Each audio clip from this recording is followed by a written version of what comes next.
What's up, everyone? And thanks for joining us again on the Huddle.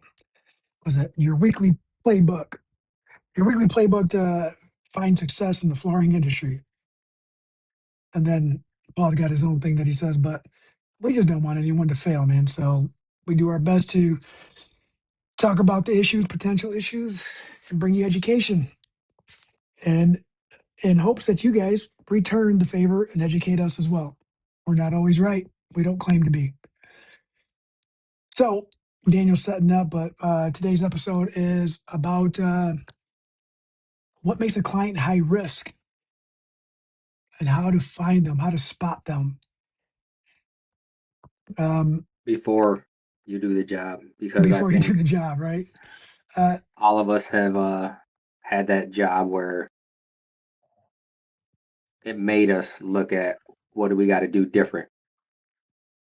where do we have to be better, and how do we minimize the risk of attracting that type of clientele?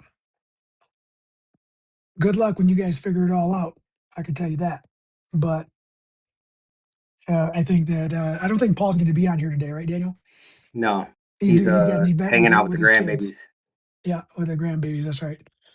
So uh, we're going to have to go by what Daniel and I have experienced, and maybe we get a little bit of help from the I audience as know. well. I'm sure Rod has some insight. He's been in it for a while.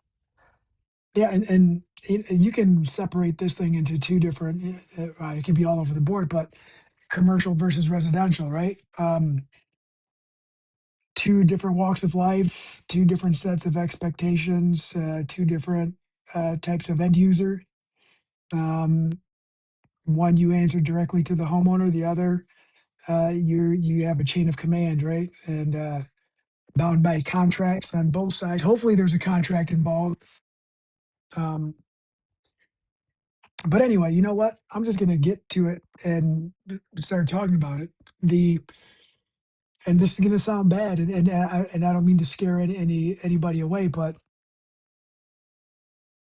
you can almost bank on a family member or a friend being the most high risk because their level of expectations are going to be through the roof, and that's because they know what you do, they know what you're capable of, right? And the only reason I say high risk is we've always done our best to give the best pricing that we can give for our time. Um, and sometimes that means taking away from our bottom dollar, our margins, our percentages. We sacrifice on our end to help family and friends.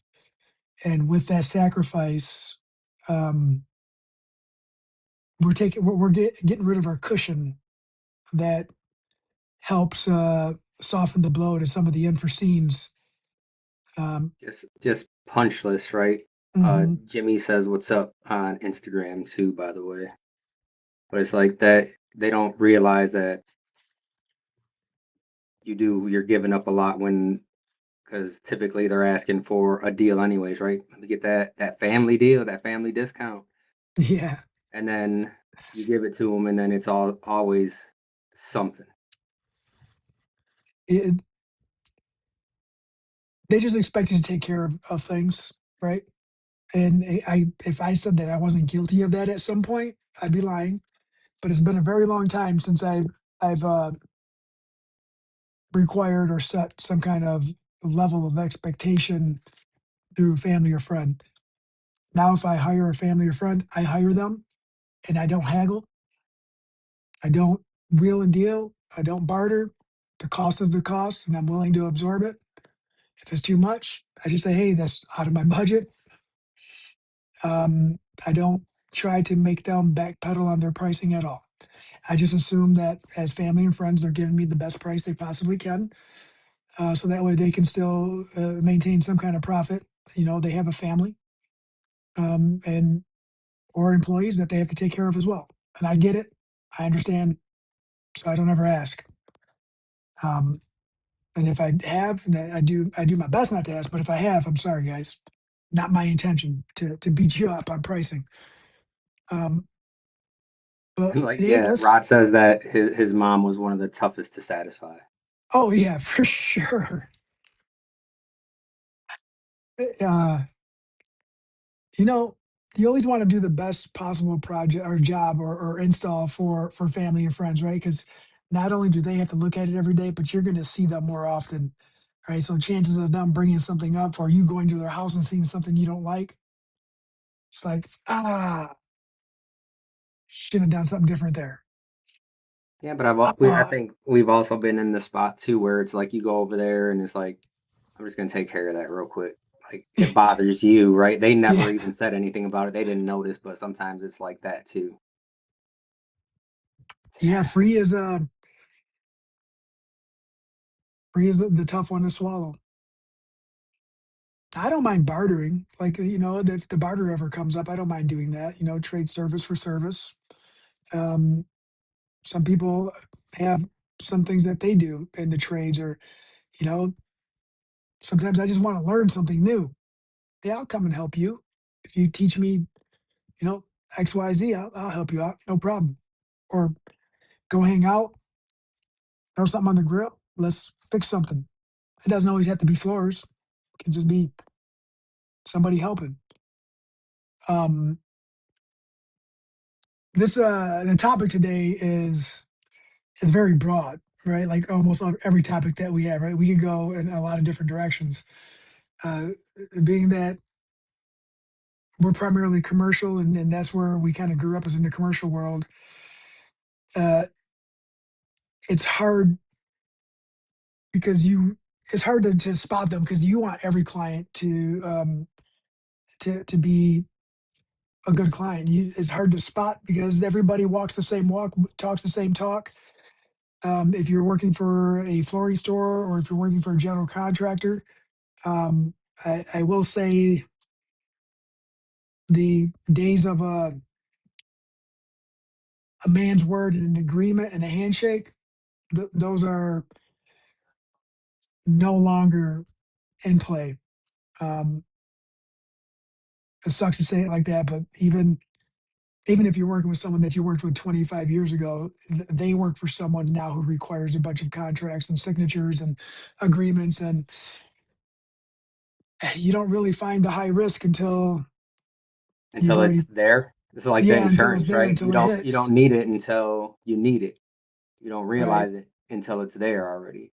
Jimmy says that designers are his favorite clients, but the last 2 years he cut ties with two of them because couldn't meet expectations, selling materials that could achieve what they anticipated.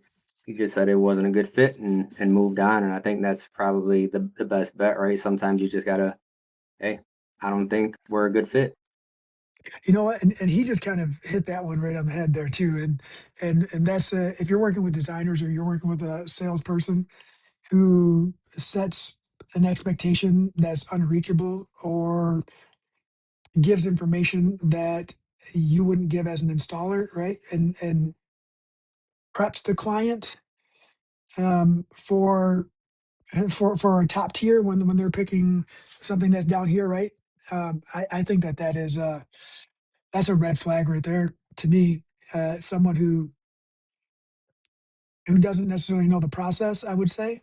But if you're working with them for a while and they're adapting to what you've done, and they know what you're capable of doing and what the material limitations are, and then it does get better. So I guess that goes back to the you don't know the high risk until it hits, right? You got to give somebody a chance the way they give you a chance. Um, I'm sure that there's been multiple companies that gave us a chance and viewed us as a high risk at some point, but we're very open and we like to communicate. Uh, Probably a little too much on my end, but I don't want to be viewed as a high risk. I want to be viewed as an asset um, to those clients that are potentially high risk. It doesn't always work out that way, but we do our best to do that. Right. Rod says that on the commercial side, he thoroughly checks customers' paying habits and financial history. And I mean, you should, especially on the commercial side, because they check your financial history too to make sure you're strong enough to even do that project. And I was just talking about this with someone the other day. and that's what they were like, man, we're basically just banks for these general contractors. They use us to float the entire project, right? They're using every um, subcontractor to float their part when they really don't necessarily have to come out of pocket for anything right away. You know that, and that's the benefit of being the person at the top of that totem pole, helping create the contracts. Is you can write that in there. Um, that's how construction is, and I think you know, to combat that early on when we were starting to absorb a lot more on the financial portion, we did write in our contract that we would need some sort of payment prior to, right? We didn't have the ability to absorb and float a lot of money out there for long periods of time. But we we found that being open and honest about that helped Right. us out a And ton. and then on the flip side, when people look at it that way, they can also say that then they can view us as a risk, right? Because Yep. then our financials aren't strong enough to support that project. And Rod said that bonding can offer some security, Yeah, Kim. but I For whom mean, though? For whom? we should probably have an entire episode just on bonding. Yeah, we probably should, because some of it is still the progression of the bonding and all that, and who it protects and how it protects and what it evolves into is it can get confusing at times too. But I think I watched a video the other day, and this guy was like,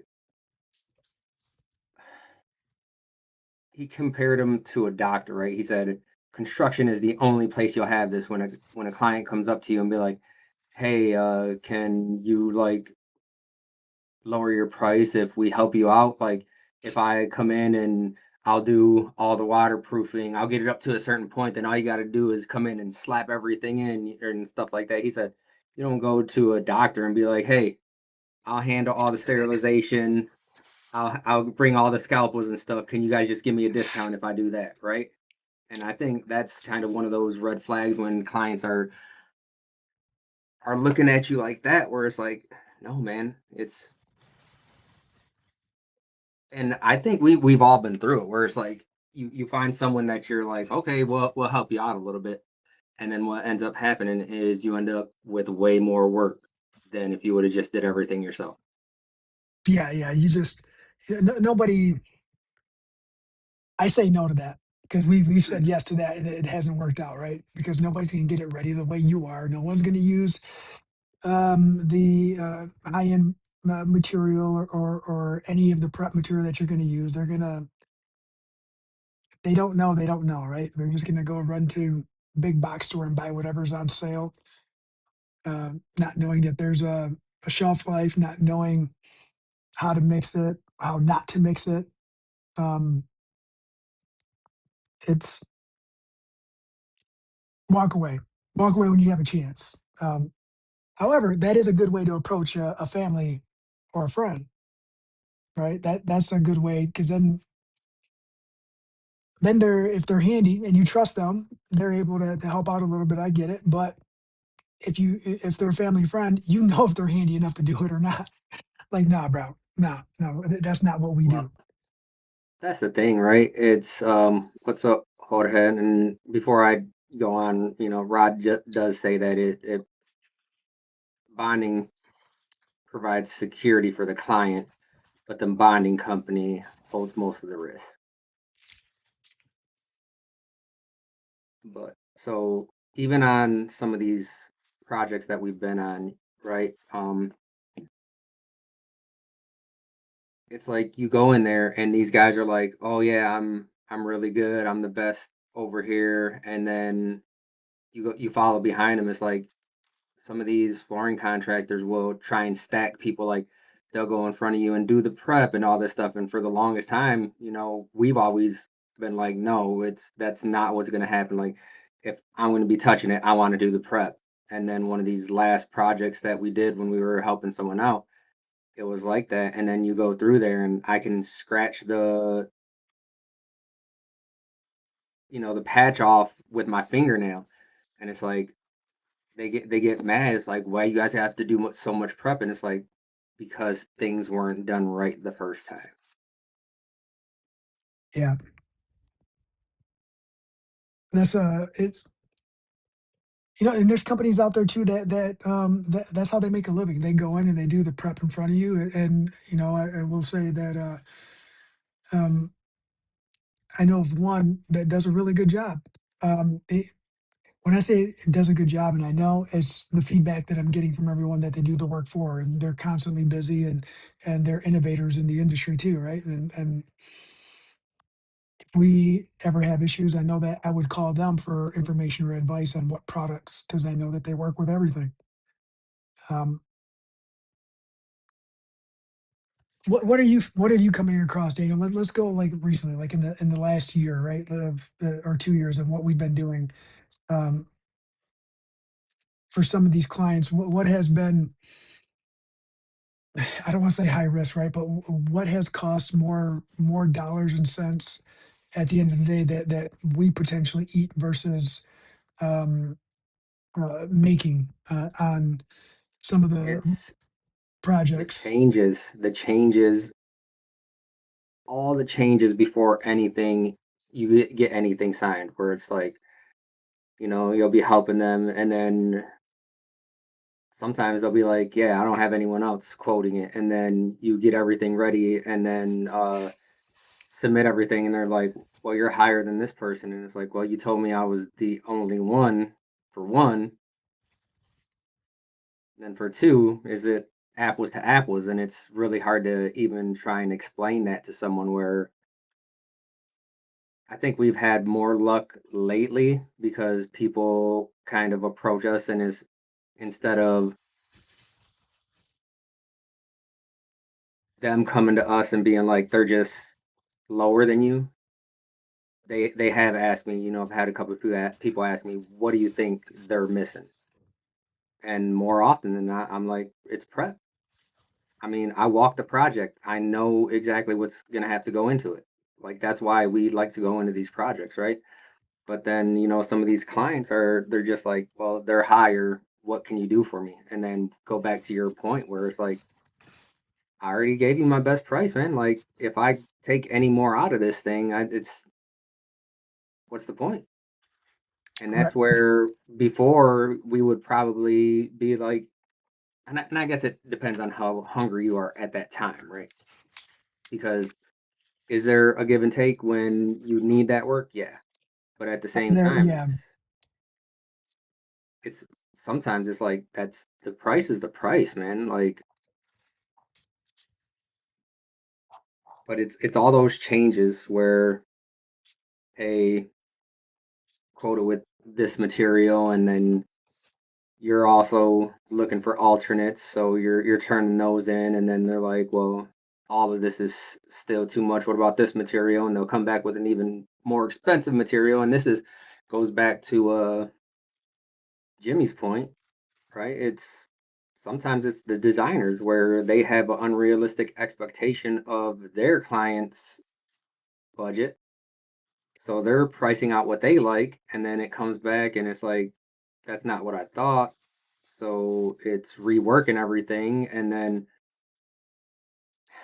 that and it sucks because it's projects that we've gotten to, right? Because sometimes you do have to hold people by the hand and say, "Hey, I can lead you in this direction over here." And ultimately, like, I'm glad we stuck those out because they ended up being really good clients. It's But there's some of them where you do get those red flags right away, where it's like, I mean, there's been some that I've walked on, and just the amount of people there, you're like, yeah, I'm not even gonna end up bidding this. What's up, Georgie? What's up, my peoples? Hey, hey. I mean, see, and Jorge's got. I'm glad you joined us, brother. Um, he's probably got more experience with the face to face, because of the residential aspect, right? Like you're 100%, not 100%, but when you spot a client that could be high risk, you're face to face more than I would be, since we sit behind a computer, right? And then we go to meetings and stuff like that. But not to say we haven't had some clients, residential or commercial, face to face, where there's like, ooh, and we have walked away. You could tell And right away in the beginning. The Well, beginning, it's right when it's usually right like when when we it's like a smaller project, and then yeah, you price it out, and it's changes. It's like, bro, this is one room. I'm oh, not gonna l- spend two like the one weeks we're on right trying now. to cater you to you right now when I have so much other stuff to do. And like I used to look at things like, man, I can't believe these people aren't answering. And now I totally understand why people just stop answering, because it's like it's a time suck.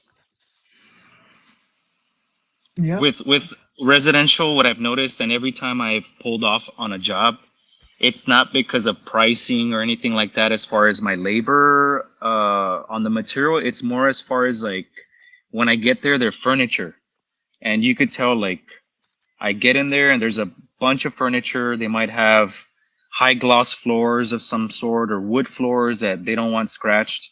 And of course, it's with us, it's just a two-man team. So if I go in there and there's astronomically big pieces of furniture, I'm going to say, hey, you know what? We're probably going to have to get a moving company to come in here to do that. That way, they get a bunch of guys to come in and move this piece that requires four people. A lot of people try to save money on stuff like that, and I try not to help them out in that aspect because I know that if I damage that floor or if I damage that piece of furniture, I'm gonna owe more than what the labor I'm putting into that job. Oh yeah. Um, so for that, I'd rather have a moving company come in and do that, which is where we're moving forward now in my business. I'm not moving any more furniture when I go to these wall to wall projects. Furniture has to be out of the way because I don't work in regular homes either. These are like two, three, $6 million homes, and the furnitures are antique pieces that you can't find anymore. Right? You They can't might just be go from and replace it, and then in order to fix it, like you said, it's going to cost more. Like that one piece of furniture can cost more to fix than your entire job you just did.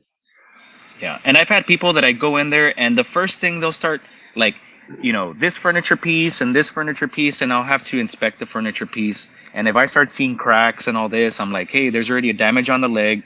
Somebody's moved this before. There's a damage right here. And when they make a big deal out of a piece of something, I'm like, all right, you got to get this moved out of here before I start working. We'll reschedule, or we're not gonna touch it. We're not gonna do the job.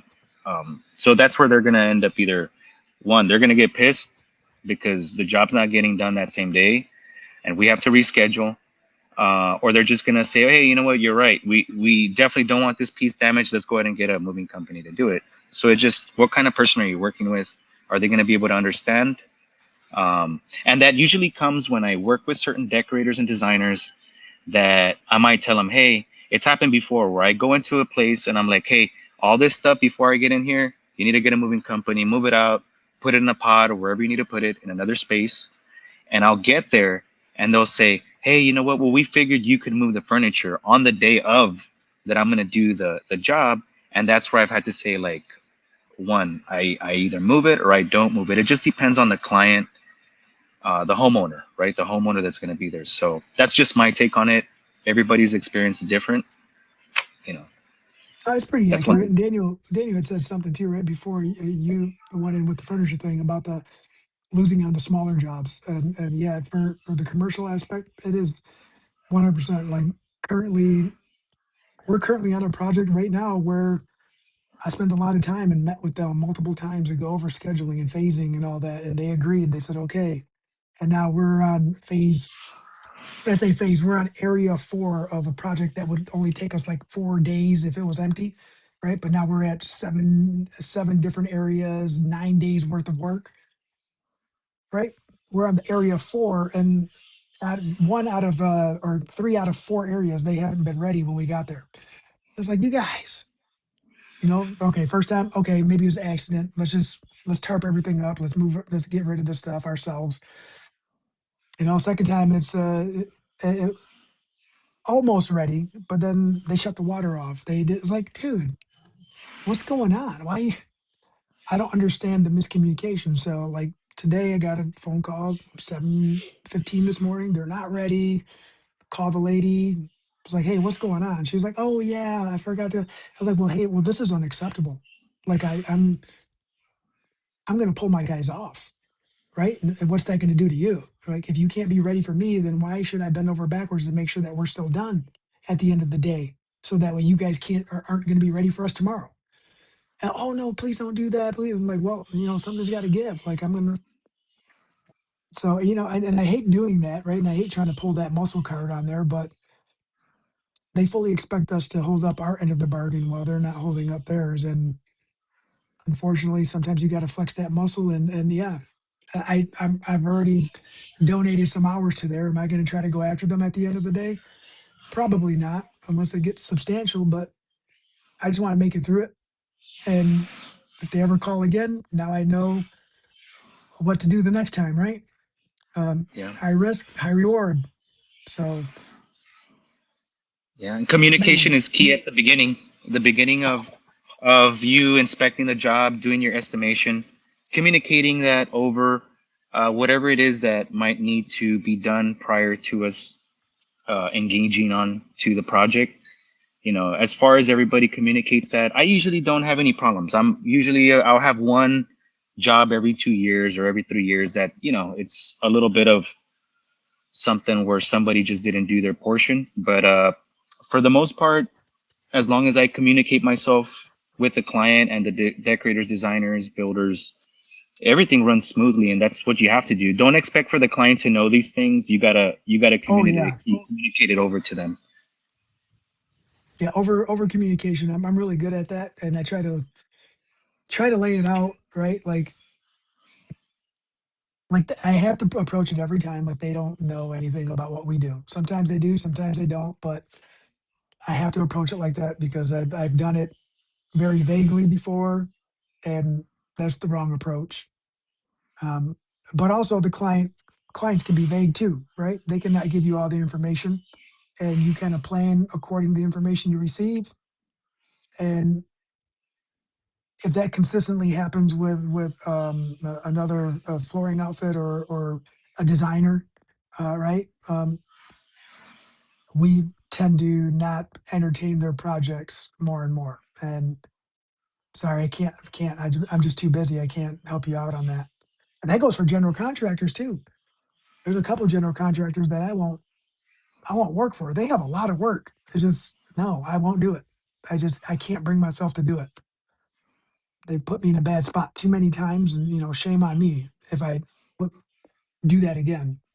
Not going to call them out, Rod but said that he provides a pre-installed checklist for occupied spaces, and then right after that, he says doesn't always work. I mean, but at Yeah. least you're providing it, right? At least you have something that you can talk to them and be like, listen, guys, we gave you this list already. These things were not done prior to us being there. Yeah, I don't know if I'm gonna forgive him about his typos though, yeah, yeah. Rod. I'm not forgiving you, Rod. Fat fingers, bro. But yeah, um, it's always good to have a pre-installed checklist. That's most people that I work with in retail business, they have that. They communicate it over because, bro, I'm hard to get a hold of. You go to the back of the line, that's another 8 weeks. So, and that's a uh, great problem to have. Is that just shows how custom and personalized your work is, right? Like you are have separated yourself, and that's awesome. Congrats, brother. Um, as far as like we're required to do like pre-qualifications before we go work for these larger companies too, right? And for a while there, I was trying to design something for potential clients and like a pre-qual for a client. Um, and I don't know where I heard it or read it, but someone had said that if you put up front that estimate or consultation, right? Consultation will cost X amount of dollars, then you're kind of weeding out some of the people who are just price checking around anyway. Um, I don't know how accurate that is because we never really implemented it. Right? I did try it on a couple people, and I actually got uh, a portion of the projects. I would say so. I guess it does work, right? Like I say, hey, if you pay this much money, this is what comes off of your final bill anyway. So it's as a credit. But if you are just using me to get pricing, then my time is not wasted. It does work. Um, Um, I've tried it and it works. It weeds yeah, out the people who just are price checking. Another thing is if I'm doing it through a designer or decorator, and if they're always calling to get estimates on stuff, and hence the jobs might get done, but sometimes it's stuff that's super easy, and I'm like, really, like this is a 12 by 13 room, like you could do this. I don't have to travel across town to measure this and waste gas. Some stuff's really easy, and I'm like, I'm surprised they don't take initiative and just get the tape measure and start doing it. So what I started doing is like for stuff like that, I'm gonna charge gas, a 65 buck consultation to go to the other side of town just to let them know you need a 12 by 14, and they feel a lot more comfortable.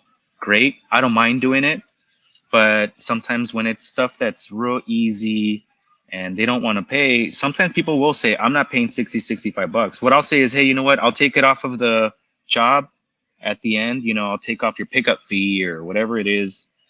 That way, yep, I'm just trying to save money on gas and time because I don't have a lot of it these days. So any help they can give me on something easy, hey, take initiative, bust out the tape measure. yeah, 100%. And we had a gentleman on here on one of the podcasts a while ago about an app that actually helps with some of that too, right? I think it's what Livewire, Daniel. It hasn't. It, we Live haven't used it yet, switch. or Live Switch. Yeah, sorry, Live Switch. James, that was the gentleman's name, I believe. But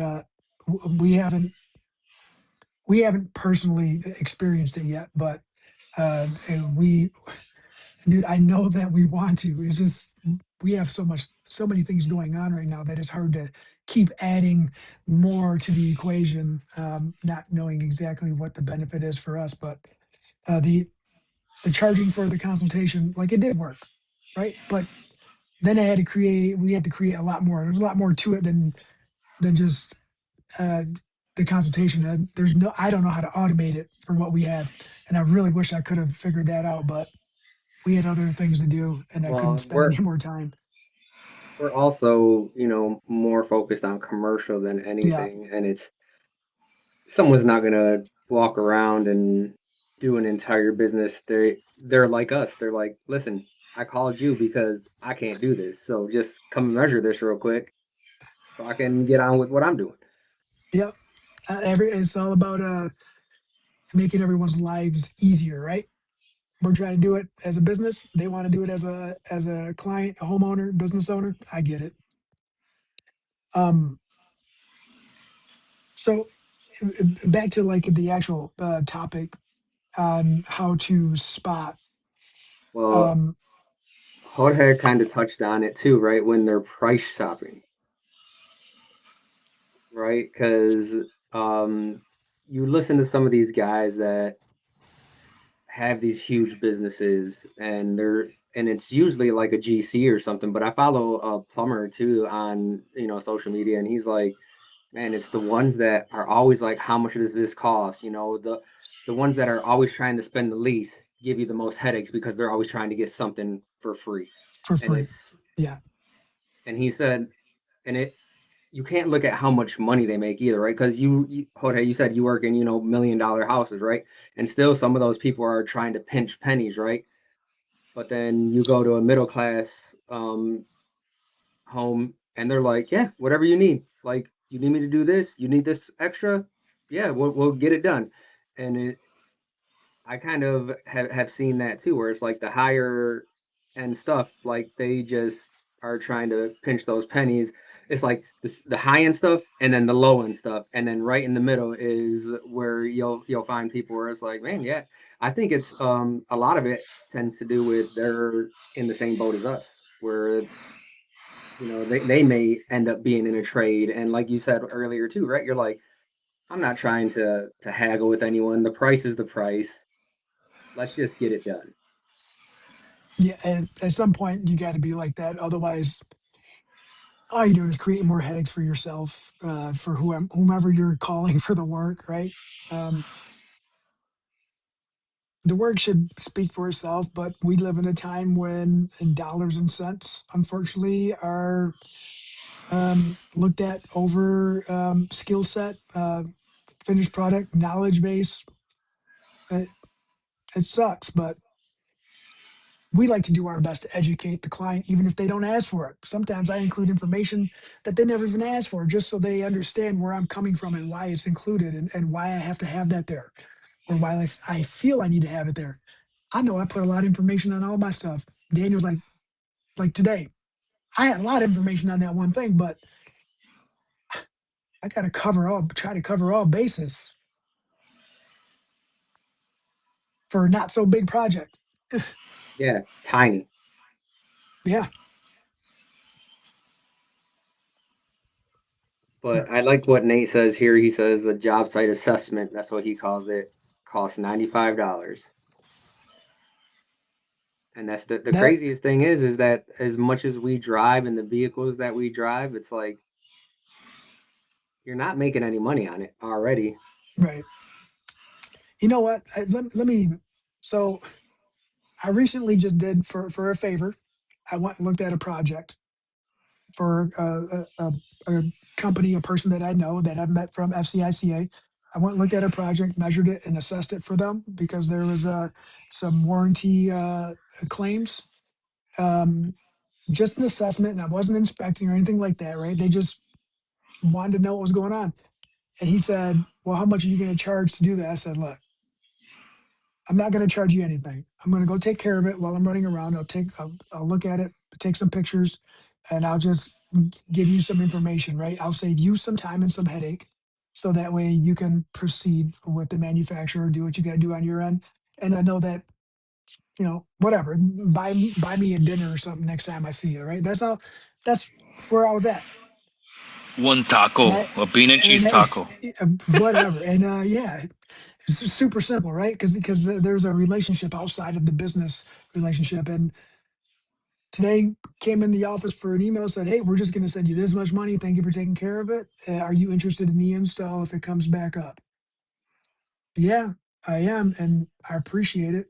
I didn't expect anything out of that, but if I get paid for going and checking it out, the consultation, right, and then it comes back again for the install, then my kindness and willingness to help out was an investment. It wasn't just me wasting time. Those are the people I like to work for. Hopefully, it turns into something, and if not, it don't matter. They compensated me anyway, so didn't expect it. Not everyone's like that. Got to take some of the bad with some of the good, right? Some of the bad early on. I think one of the larger construction companies kept doing this conceptual budget, right? Can you help me with this conceptual? And I'm like, oh, this is going to turn into something great. Kept turning things around, and it just kept coming. And it's like, and then I'm looking, and all these public projects are going out elsewhere. Like I'm not even getting invited to like the final budget. You know what I mean? And this is like, Final hey, can bid. you do this? Nope. Oh, you can't? No, dude. Like, what happened to the 20 other ones I helped you on, right? Like, not even an invite to the when the project became public. Not even an invite. Can't can't use Yeah. my information to help you out if it's not going to turn into anything, right? Like I'm helping you with your job, but you're not helping me with my career. So it sucks to say it like that, and it sucks to sound so negative about it. But that was it. Like you have to say no at some point.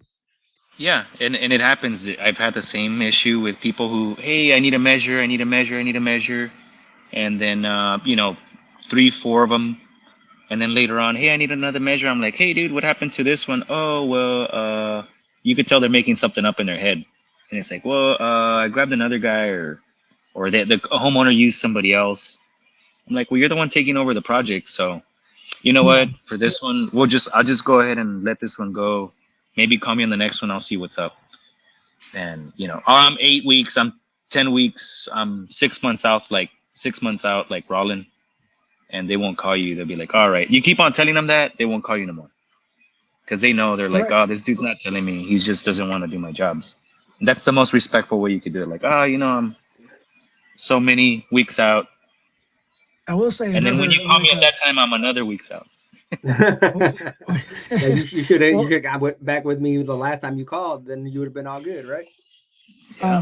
another red flag, I will say, and we've experienced this one, and companies that we've worked for in the past, right, and decided to stop, and then we get a phone call, and they say, "Hey, I really need your help on this one. This one's got your name all over it. I don't trust anybody else, um, but can you do it for this price?"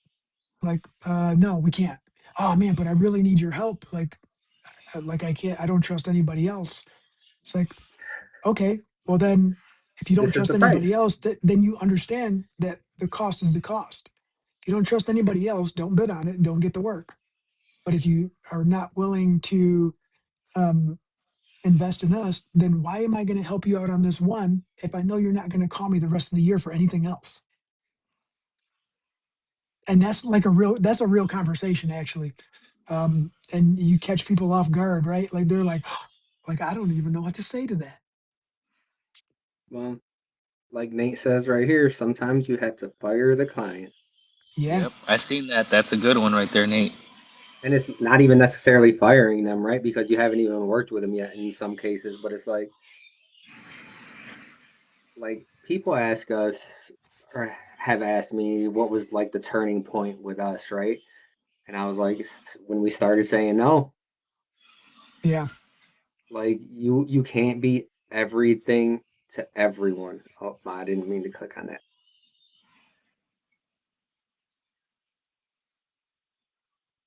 I don't Which one know was why that? my computer's doing this. I keep on trying to click on something and it's not it's not I'm clicking not on even the on the right computer. I'm spot. using the tablet. I'm trying to read it. It's all small print right now, but this camera and the microphone seem to work better, more consistent. So um, I'm looking at the one that Rod put. The greatest risk is not knowing all the details of what you're pricing. That's the one that I was trying to put up and it kept on it was I clicked on it and it will go like 5 up. So you know what, Rod? That man, that is And then he words of follows up wisdom with right this there. statement too.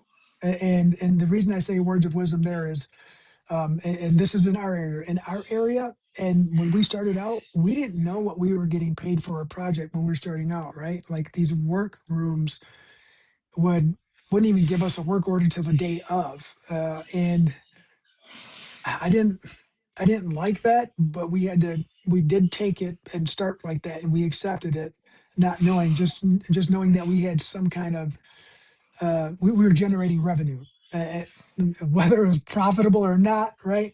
Um, didn't matter. We had work on the books and we were staying busy and we knew that we were going to get paid at least for 90% of what was on the paperwork.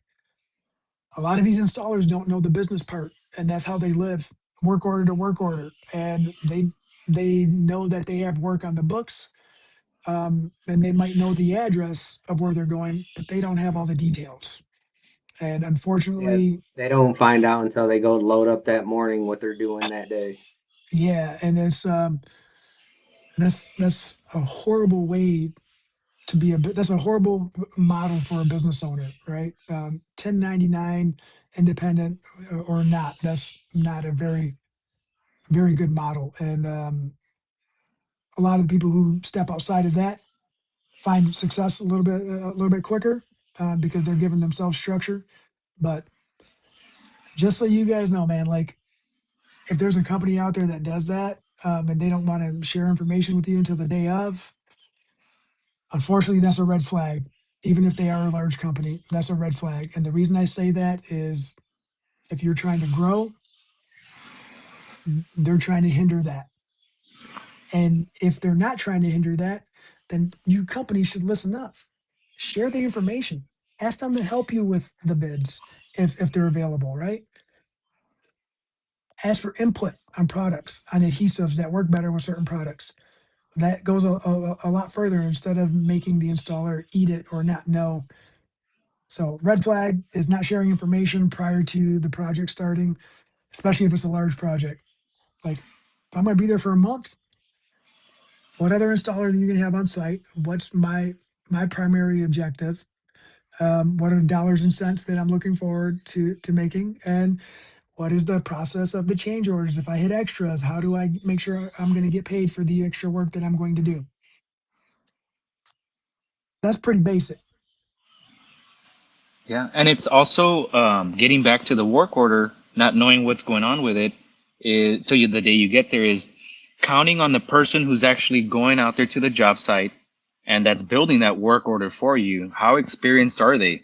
You know, like, because some of these jobs might not be in town, there might not be a supply store nearby. So how much material do you have in your van? You know, by the time you get there, it's like, oh, well, I'm gonna be putting carpet down on ceramic floor. I didn't bring a lot of liquid nail or whatever. However And you yeah, put it right. down, And I'm an hour and a half away from anything. Yep. That has happened, dude. Like, that has literally happened. And that's where teaming up and making sure, like, if you start with a designer who's pretty green, or outside sales or inside sales for another company, and they're pretty green and fresh, um, as the installer, share some of your experiences with them, so that way, if they're serious about it, they will kind of put those safeguards in place. They want to be better, right? If they don't entertain anything that you're saying, and don't want to work with you in their way, or no way, or that's not what my paper says to do, my checklist that they created, right? If they like that, you're probably not going to have a lot of great experiences.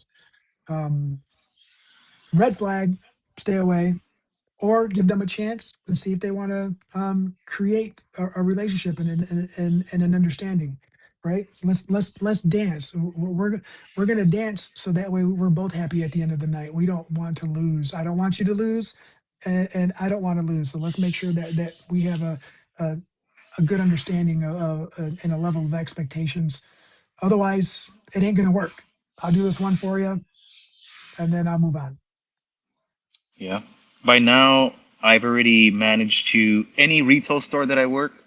You need to send me pictures of the areas that I'm working on. You need to send me if you're building it on Measure Square, whatever you're doing. I want to see what it looks like on that. I want everything you have, material specs, pricing, how much did this cost? What kind of padding are you putting down?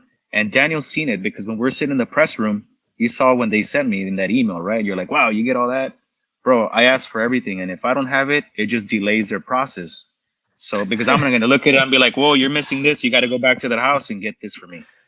And that's So, why I said that, because I'm not used to other people requiring all the stuff that we usually require, right? And then once you see it, it's like, I was so happy that you did. Yeah, 100. so And it's so we have a company that we've been working for a long time. I worked for them when I worked for, actually, the couple companies we do labor only for, that we still partner with. I've worked for them since almost day one of me being an installer, to be honest with you. Um, and the amount of details, like, at first they're like, why do you need all this information? Like, why? And they're like, you want so much. Now they understand. I get a whole breakdown, a whole list, right? And they'll say, I didn't have time to check this, or I forgot to check this. But then it's always this one is too big and there's a lot of moving parts. I would rather you just meet me on the project, and we can walk with the client and ask the questions, because I know I'm not going to get all the questions asked or answered that you typically ask. And I appreciate that 100%. Um, Sometimes it's not very convenient, but at the same time, I'd rather be inconvenienced for a couple hours before anything starts than be inconvenienced for a week or two with a crew with no work, or hitting a lot of issues that could have been prevented. That costs that cost me inconvenience money, right? Inconvenience fees for my negligence on not spending a couple hours with them prior to. So, and that goes for work for yourself too. Just spend the time. Um, if you guys are doing a vetting process, or if you're doing a vetting process on some clients, like you're advertising, right? Should advertisement be somewhat of a vetting process? Should it incorporate some of that? Um, and even if it's word of mouth, I wonder how people do that.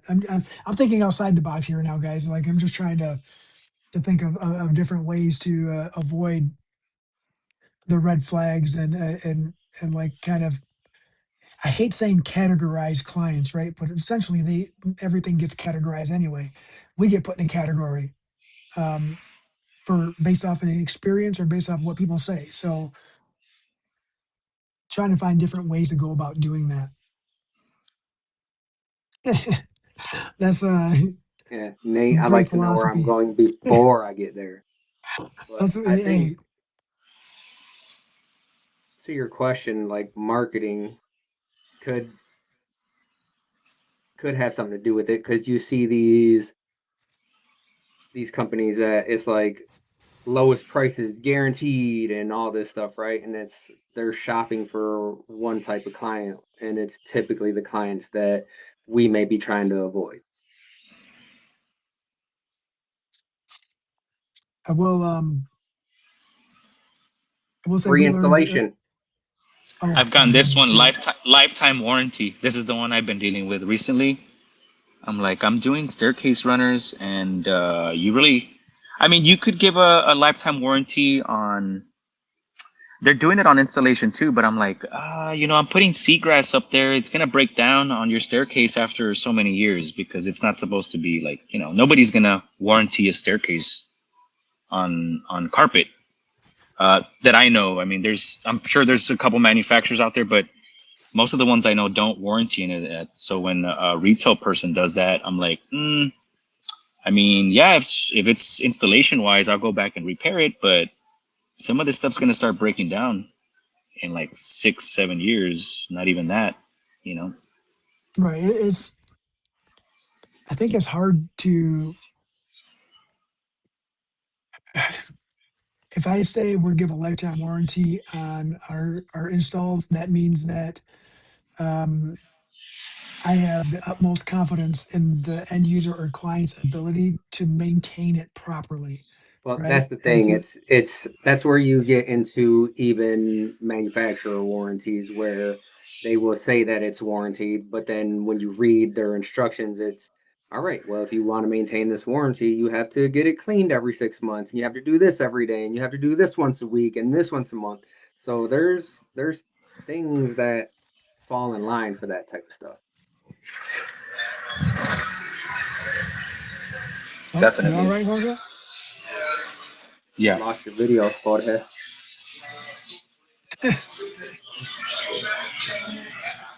So- sounds like sounds like you got a party going on over there, bro. Oh, did your headphones die? No, my headphones are good. My I'm just headphones are about to I die. had to move around. Oh, Well, thank you for not making me car sick. Well,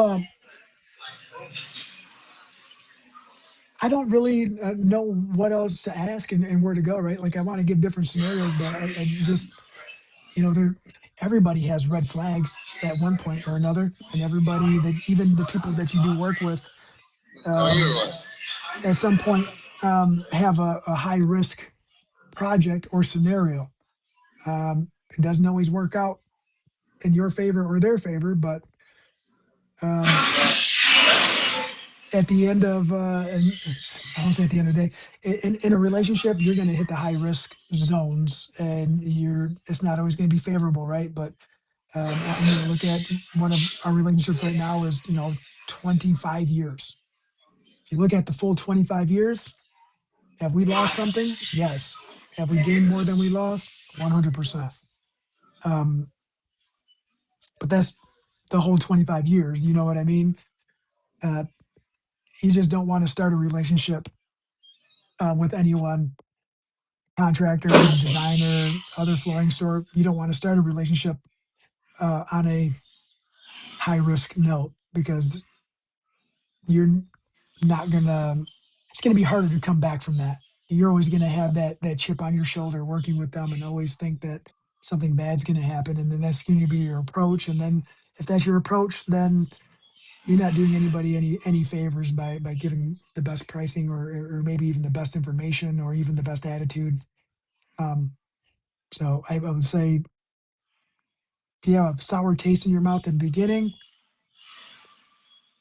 something spectacular has got to happen to change that. Yeah. If it Um, doesn't feel good up front, it's up to you, whether you want to take on it or not. I like sitting down with the owners of these businesses sometimes and just kind of, going over the contract and talking over, just because I like for them to have an open door policy. Me go in there anytime, talk to them mhm, if I need something. And as long as they're open, I work with those companies. If I notice something even from the top of the food chain that's not trickling right, then I don't even go into that business, and I'll tell them, hey, just lose my number, because yeah, like I don't want to deal with people calling me all the time and me telling them no. So it's just like, I'll just tell you no right now and just don't call me. I have too much work to be dealing with stuff like that. yeah, I don't think anybody does. And Rod had put on there, do your gambling at the casino, and he's right. And that old saying that's been around forever, Daniel, like I don't even know where we heard it or where it came about. I just know that we repeat it quite a bit. Um, and it's I've never lost a dime on a job I didn't take, right? Yeah. And I don't even know if that's like, dude, that's been in the arsenal for conversations for a very long time. No clue where it came from. I know that everybody's heard some sort of variation of that, but so true. Um, Yeah, Nate said that he tried selling extended warranties, but that didn't go over too well. And you see all these other service-based businesses be able to do that, right? HVAC, stuff like that. And mhm. it's like, I don't think anyone would ever bite with flooring, but at that token, it's like if there's an issue with your flooring, it's typically not just a minor issue that you can just go in there and be like, "Oh yeah, I'll just repair this plank." Usually it's like, "Hey, will you come and take a look at this?" It's like gabbing everywhere or all these locking mechanisms are broken. I'd like to talk to you about your carpet and LVP extended warranty. That phone call. Hey, you know what? You just brought something up too. Is high risk doesn't always have to be a client, right? It can be a distributor too. It can be someone that's providing you with your tools, and your equipment and your product. So and it sucks that it's the end of the hour and I do got to take off because our girls have a softball Yeah. game that starts in 15 minutes. Um, but that's also communicate. That's where the communication thing falls into place, like you had said earlier, Jorge. If your rep is not willing to communicate with you and like, hey, sometimes we do ask a lot of our reps. I'll be honest, we do, but that holds a lot of weight when we're sharing information and when we're able to kind of submit alternates and recommend products, right? Like someone who is on our side and someone who is more than willing to help us out from a service standpoint, customer service, and answer the phone call when there's issues, right? And respond to the text message when we need an answer on something sooner than later. That that is worth its weight in gold in a rep. Yeah. If you ensure the proper positive steps and move forward in every job, and you communicate properly, and just talk to the people you need to talk to, make sure you get your point across up in the front, I'm sure everything will go smoothly. Just remain positive always. Look at the bright side of things, and just look at everything up front and make sure it's the way you want to go. So if you do that, I'm sure everything will always flow just smoothly. It happens, man. There comes a time when stuff starts flowing real smoothly, and I can't speak for everyone, but most of the times I'm happy. I'm at the bar early, at the brewery This early, dude. I'm and happy I when I'm at mean, the bar. no, I mean, I got out early.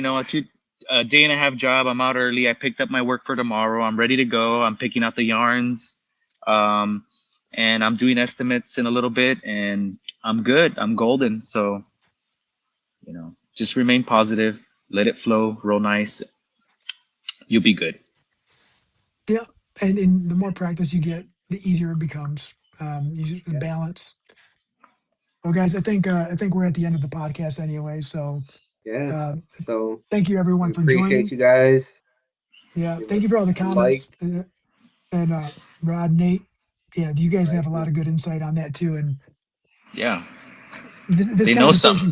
could carry on. Yeah, they know something. Those gray Yeah, they've hairs been around. aren't They've been yeah. around. Yeah, they Yeah. don't use just for men to hide anything, right? They wear it all out. Mhm. Look at all my grays, bro. Actually, I got some condos in here too. So Yeah. Well, good luck to the girls on the games, boys and girls, and Appreciate that. hey, go Spurs, go over here! Yeah, woo! thanks everyone. All right. Hey, find us on the socials, like or don't like. If you haven't already, please subscribe. Find us on YouTube. I think Everywhere. yeah, Tell we're everywhere on all everybody. the platforms. If you like the content, please share it. If you don't like it, please share it. Tell everybody that you don't like it and share it with them. Haters invited. Shake them off. All right. That We'll looks see you like guys. dandruff, bro. That looks like dandruff. We'll see you guys next week.